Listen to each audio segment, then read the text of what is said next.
एक सत्राजित नाम का यदुवंशी हुआ। सत्राजित बड़ा गरीब बेचारा, रोजाना जाता, भगवान सूर्य की प्रार्थना करता। भगवान सूर्य एक दिन प्रसन्न हो गए, एक मणि दिया, कहा जाओ इसको ले जाओ, रोजाना 10 भाग सोना इस मणि से प्राप्त होगा। अब मणि लेकर के सत्राजित आता है, चौकी पर रखा, रोजाना पूजन कर रहा है। धीरे धीरे जब रोजाना जिसको सोना मिले, वो आज की डेट में अगर 1 ग्राम मिल जाए तो वो बढ़ते देर नहीं लगेगी। 60-62 सोना चल रहा है। ये तो उन दिनों की बात है कि जब भाग सोना मिलता था। अच्छा, जब ज्यादा मिल गया, धीरे धीरे संपन्न हो गया, उसने सोचा जंगल में मोर नाचा किसने देखा रे, हम लोगों को भी जाने, हम लोगों को तो फटीचर मान रहे, जरा हमारा भी सिक्का कुछ आगे बढ़े। ऐसा सोच करके सत्राजित उस मणि को डाला और मणि को डाल करके पहुंच जाता है भगवान कृष्ण के द्वार। दरवाजा खुला हुआ है, मंत्री लोग बैठे हैं, वह मणि पहने हुए हैं। मंत्री ने कहा, भगवान भगवान मोहन देखो, मालूम होता सूर्य भगवान आ रहे हैं। उसी समय मोहन मुस्कुराए, उस मणि की आभा थोड़ी सी क्षीण हो गई। मोहन ने कहा, सूर्य नहीं है, ये सत्राजित है, मणि पहन करके आ। धीरे धीरे आ ही गया और इधर मुही मुहा होने लगी कि इसके गले में नहीं अच्छी लगती, अगर ये मणि भगवान कन्हैया को मिल जाए तो ज्यादा अच्छा। ये कानों में बात पड़ गई सत्राजित के। उसी समय अब सत्राजित वहां से समय का फेर जान करके चला। रास्ते में उसका भाई मिल गया जिसका नाम था प्रसेनजित। भैया, मैं आज गया था मोहन के दरबार में, मालूम होता उसको लालच आ गया मोहन को, वहां मुही मुहा हो रही थी, हम चले आए। प्रसेनजित ने कहा, अच्छा लाओ हम पहने, देखें किसकी हिम्मत है जो ले लेगा। और वह मणि पहन करके अगले दिन प्रसेनजित जाता है शिकार के लिए।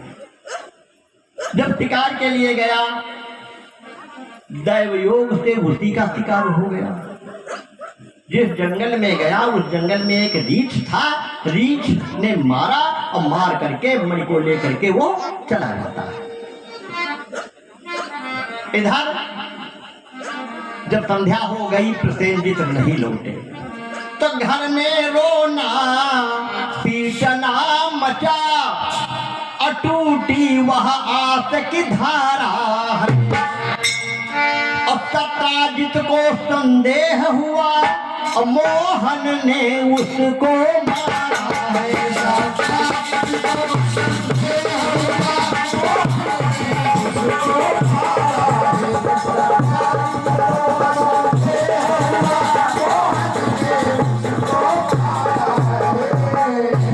सत्राजित को संदेह हो गया कि बस कुछ नहीं है, वहां मैं गया था, शायद लालच आ गया है, मेरे भाई का कत्ल मोहन ने किया, लेकिन कहा कुछ नहीं, केवल अपने मन में रखा। धीरे धीरे समय बीतने लगा। जब कुछ समय बीता, एक दिन सत्राजित की पत्नी कहने लगी, प्राणनाथ अरे आओ घर की रिश्ते में लगा जाए, ये तो सबके ऊपर है, जो संसार में आया है उसको एक न एक दिन जाना ही है। उनको इसी तरह से जाना था, चले गए। सत्राजित ने कहा, प्रिय हम उसके जाने से दुखी नहीं है, केवल एक बात से दुखी है। और जो ही कहा एक बात से दुखी है, बस बस सत्राजित की नारी कहने लगी कि वो बात हमको बताओ, वो हमको बात बताओ, क्यों आप दुखी हैं। जो ही इतना कहा, सत्राजित बोले कि सुनो। अंत में सत्राजित के मन में एक बात आ गई। सत्राजित बोला, नारी को अयो भेद बताना ठीक नहीं, और मानुष को अपने मन की भी हर जगह सुनाना ठीक नहीं।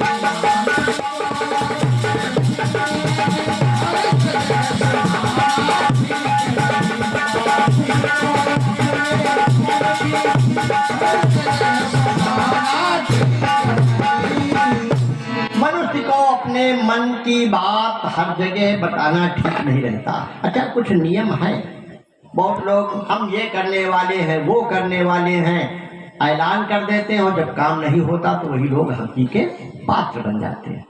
ये नीति कहती है कि अगर कुछ करना है, धरना है, आप केवल अपने तक सीमित रखें। जब हो जाएगा कार्य तो सब लोग जान ही जाएंगे, तब तो सब लोग जान जाएंगे। इसलिए कभी भी अपनी योजना को प्रकट नहीं करना चाहिए। ये चाणक्य नीति में लिखा। हमारे जो महानुभाव हैं, हम आप सबको एक न एक दिशा दे गए हैं कैसे जीवन जीना है। हम क्यों हंसी के पात्र बने,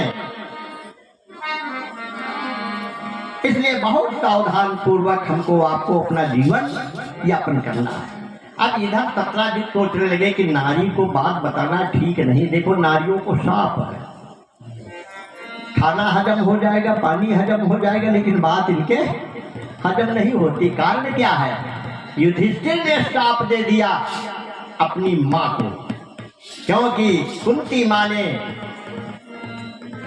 कर्ण पुत्र था कुंती का, लेकिन युधिष्ठिर से नहीं बताया था कि कर्ण तुम्हारा भाई है। जब वो मारा गया, उसके बाद जब भेद खुला, उस समय युधिष्ठिर ने श्राप दे दिया कि जाओ, अब नारी के पेट में बात नहीं बचेगी। जय हो। जरासंध जानते हैं, वो सत्राजित जानते हैं, क्योंकि उन्होंने सुन रखा है। नीति की बात है कि अपने मन की बात किसी के सामने नहीं कहनी चाहिए।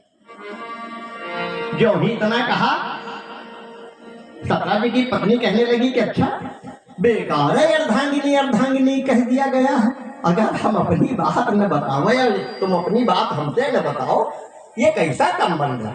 मैं मानती हूँ, लेकिन हाथ की सब उंगलियां बराबर नहीं है, कोई छोटी है, कोई बड़ी है। आप हमसे बताओ बात क्या है। जिद पे आ गई। जब जिद पे आ गई, सत्राजित कहने लगे कि अच्छा सुनो, एक बात है, रोली जाए कोने में छिप कर, हमारी बात को सुन करके यदि तुम्हारे अंदर कोई बात व्याप्त हो जाए तो ये कोने में बैठ के रो लेना, लेकिन कहना नहीं।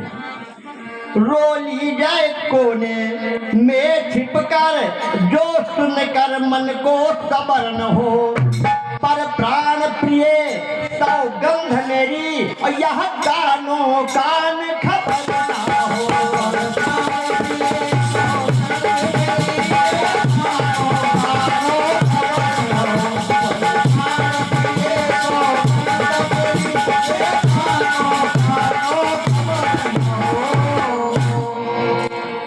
अब तो हाँ में हाँ भरती रही। रात्रि का मामला है। सत्राजित अपनी बात बता करके कि मैं गया था कृष्ण के दरबार, शायद कृष्ण ने ही मेरे भाई को मरवा दिया है, क्योंकि सब लोग यही कह रहे थे कि यह मणि कृष्ण के गले में ज्यादा अच्छी लगेगी।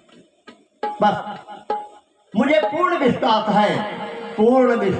है कि मोहन ने ही हमारे भाई का कत्ल कराया, लेकिन कहना नहीं। अरे नहीं, एक मैं कसम दिलाती हूँ, हमारी कसम है, मत कहना, हाँ नहीं कहूंगी। अब तो सत्राजित सो गए। उस देवी को रात नींद भी न आई। सवेरे उठी, कलसा यानी घड़ा उठाया, पानी भरने के लिए गई। उस समय हर गांव में 4 से 10 घरों के बीच एक कुआं होती थी, उसी में सब महिलाएं और पुरुष भरते थे पानी, स्नान इत्यादि करते और वही पानी प्रयोग में लाया जाता। अब जब कलसा उठाया, कुएं के पास पहुंची, सत्राजित की नारी आज जल्दी पहुंच गई। घड़ा लटकाया, फिर खींचा, फिर लटकाया, इधर उधर देख रही, कोई आ जाए तो हमारा जरा मन हल्का हो जाए, सोच रही है। खैर एक आ ही गई। अरे बहन, आज तुमने देर कर दिया। अरे नहीं, देर तो नहीं, वही समय है। अरे क्या करें, आज हमको नींद ही नहीं आई। सत्राजित की पत्नी कहने लगी, आज नींद नहीं आई, पता नहीं हम क्या करें। अरे कुछ हो गया क्या? अब वार्ता बढ़ गई दोनों में। घर की खैरियत खत्म करके फिर इधर उधर की बात हुई, और फिर वही रात वाली बात पर फिर हेर फेर के बाद वही और रात की बात पर बात हुई।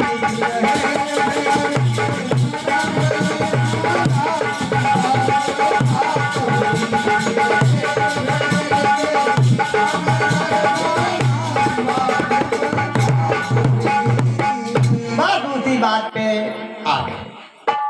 अरे जीजी जीजी जीजी अब यदकुल में ईर्ष्या और दाह बढ़ चली है, और कुछ बड़े बड़े लोगों में भी बातों पर बात बढ़ चली है। ओ जीजी बड़ी ईर्ष्या हुई गए लोगन में। क्यों, बात क्या हुई? कोई घटना घट गई क्या? अरे तुम्हें नहीं मालूम? आओ अब कांड में बता रही। कांड में ए जीजी हमारे देवर का कत्ल मोहन ने कराया, लेकिन कहीं बताना नहीं, क्योंकि हमारे प्रीतम ने कहा था कि कहीं बताना नहीं। अब वो तो चली गई, अब वही खड़ी कि कोई आ जाए जरा हम भी थोड़ा हल्की हो जाए। दूसरी नारी आई, उससे वो बताने लगी, यानी पूरी नगरी में यह बात फैल गई। अब अमर उजाला दैनिक जागरण की कोई आवश्यकता नहीं, हाँ, कि उससे कोई समाचार जाए। पूरी नगरी में यह बात फैल गई कि मणि के लालच में कृष्ण ने प्रसेनजीत का कत्ल कराया। जब भगवान कन्हैया के दूत पहुंचे, कन्हैया से बताया, कन्हैया पहुंचे उग्रसेन के पास। राजन राजन, जिस राजा पर प्रजा का विश्वास न हो वो राजा राज्य करने लायक नहीं है। हमारे ऊपर, आपके ऊपर कलंक लगा है। कौन सा कलंक? उग्रसेन कहने लगे, मोहन कौन सा कलंक? कलंक यह है कि हमारे ऊपर यह है कि प्रसेन का कत्ल मणि के लालच में हमने कराया। हम जरा जाकर के पता लगाएं, आप बताएं, हम जा रहे हैं। ठीक है, उग्रसेन कहने लगे जाओ।